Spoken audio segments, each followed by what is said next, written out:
સુરતના કાપોદ્રામાં થયેલ હત્યાનો ભેદ ઉકેલાયો. પોલીસે હત્યા કરનાર આરોપીની ધરપકડ કરી.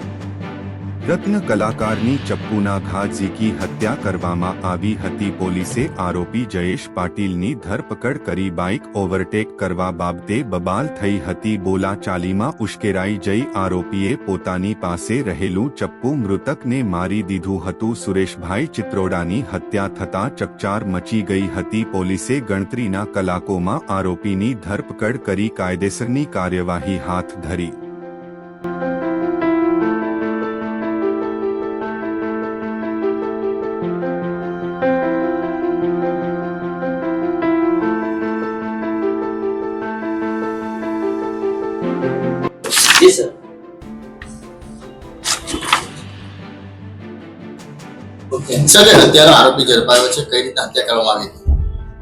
કાપોદ્રા ધરમનગર ગોપીનાથ મેડિકલ પાસે ગઈ રાત્રે મોડી રાત્રે એક મોટરસાયકલ ચાલકને બીજા મોટરસાયકલ ચાલકે ચપ્પુ મારી અને ભાગી ગયેલાની એક ગુનો દાખલ થયેલો હતો. અનડિટેક મર્ડર હતું. મરણ જનાર અને મારનાર બંને અનઆઇડેન્ટિફાય હતા.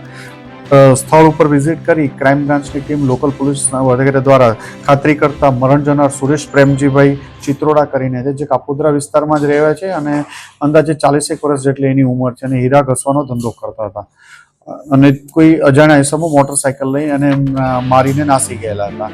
આ બાબતે ક્રાઇમ બ્રાન્ચની ટીમે ગણતરીના કલાકોમાં જ એક જયેશ રાકેશ પાટીલ જે ચપ્પુ મારવાવાળો હતો એને પકડી પાડવામાં આવ્યો છે અને એની પૂછપરછ દરમિયાન એણે એવું કબૂલ્યું છે કે એ મોટરસાયકલ લઈને બંનેને ઓવરટેક કરવા બાબતે ઝઘડો થતા, બોલાચાલી થતા સામસામે ગાળાગાળી થઈ અને ઝપાઝપી થઈ હતી, જેમાં એણે મરનારને ચપ્પુના 2 ઘા મારી દેતા એનું મરણ ગયેલ છે. આ બાબતે જયેશ રાકેશ પાટીલ નાઓને પકડી પાડવામાં આવ્યો છે. એની સાથે એક અન્ય ઇસમ પણ મોટરસાયકલ ઉપર હતો. એની બાબતે તપાસ કરીને પૂછપરછ ચાલુ છે. એ બાબતે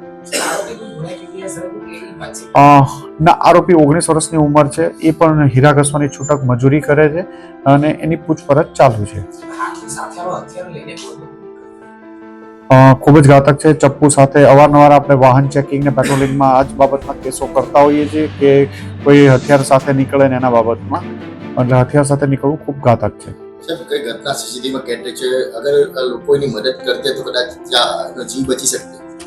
લોકોએ આજુબાજુના લોકોએ પ્રયત્ન કર્યો હતો પણ એ સમય પહેલા એનું ત્યાં પ્રાઇમરી લાગતું હતું ડેથ થઈ ગઈ છે અને આજુબાજુવાળા લોકો થોડું આવું બનાવ બને તો તાત્કાલિક હોસ્પિટલ પહોંચાડવાની એક ફરજના ભાગે પહોંચાડવા જોઈએ. આરોપીને એવું તો શું જરૂર પડી કે એને ચપ્પુ લઈને ફરવું? ચપ્પુ લેવાનો મુખ્ય હેતુ શું હતો? 19 વર્ષનો છોકરો છે જયેશ પાટીલ, હીરા ઘસવાનું પરચુરણ કામ કરે છે.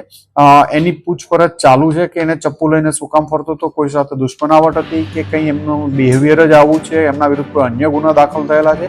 આ તમામ બાબતોની તપાસ કરવામાં આવી રહી છે. એ જ કહું છું કે એની એ બાબતની તમામ તપાસો કરી રહેવામાં આવી છે.